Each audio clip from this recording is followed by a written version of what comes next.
जय जगन्नाथ। मो ना सत्यवान बेहेरा। मु खोर्धा जिला बालघाटी आसी। अनुभूति या मोर मु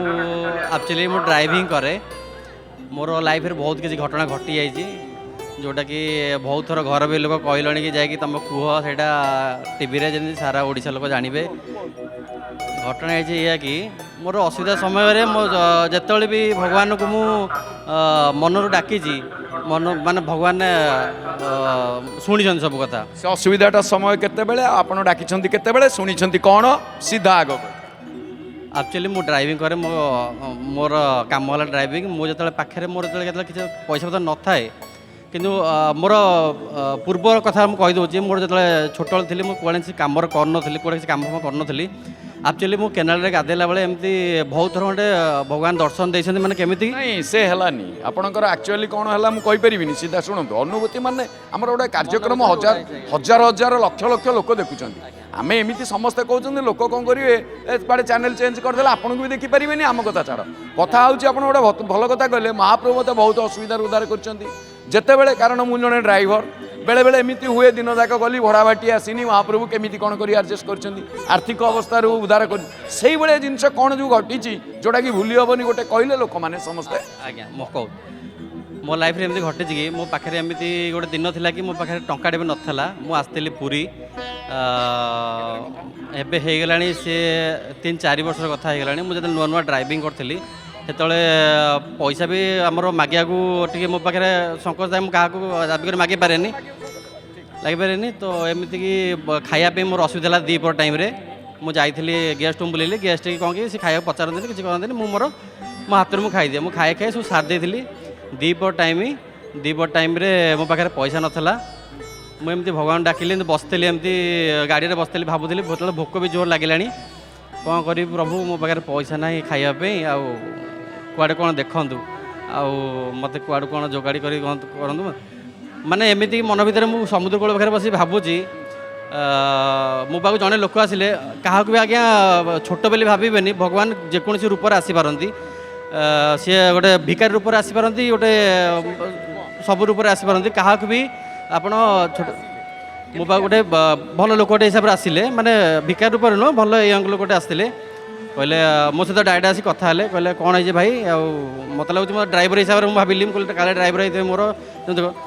तो एमती बस मत कहले कि कौन असुविधा है कहीं भाई मन दुखे पैस मुझे कहली भाई पाखे पैसा सजाई मालिक तो मागि पारि पैसा आनी खर्च बाज करदे आउ कौन करी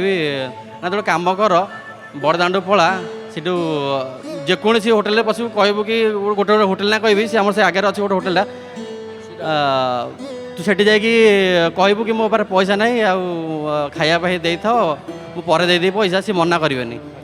मुझे जान नी कहीं मुझे नुआ नुआ जो ड्राइविंग कर आसला मुझे भाई से जगह ना कही भाई मो मन पड़नी से होटेल नाटा से जगार मुझे खाई मत भगवान द्वारा खाया पी बहुत पेट पूरा मिलता मत मुझे दिन एमती मन मन भावे सन्ध्या सुधा बस मोर सन्ध्या सुधा पैसा पलैला भगवान माने मोर जो जहाँ पैसा खर्च करी सब आमर ट्राभेल तरफ पैसा मत पलि आसला तापर मु रातिटा मोर पैसा मुझे बीतेदेली जब खाई तापर गेस्ट देलापर मुझे मो ड्यूटी कम्प्लीट है पैसा मोर मिलला सब खेती तो सैला आज्ञा होटेल खाई कही जे मु पैसा मिलला पर देदेवी ना ना सेमती किसी कही न हाँ मुझे कही जो पैसा मिल जो पैसा मिल जाए मुझेदेवी से दिन जो दिन मुझे खाई गली तापर मो मन नाला मुझे पलि भुवनेश्वर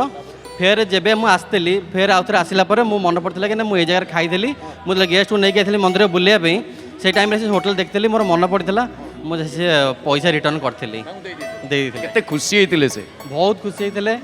मत बहुत भल लगी कहीं भगवान द्वार को आसिले कहीं भी खाली बाटे फेरी जाए दुईटा पॉइंट आपण मैंने शिखिले अनुभवर कथा देखिले प्रकृत में वास्तव अनुभवर कथा होुड़िक सब मो पाखे खाइबा ना भोक होक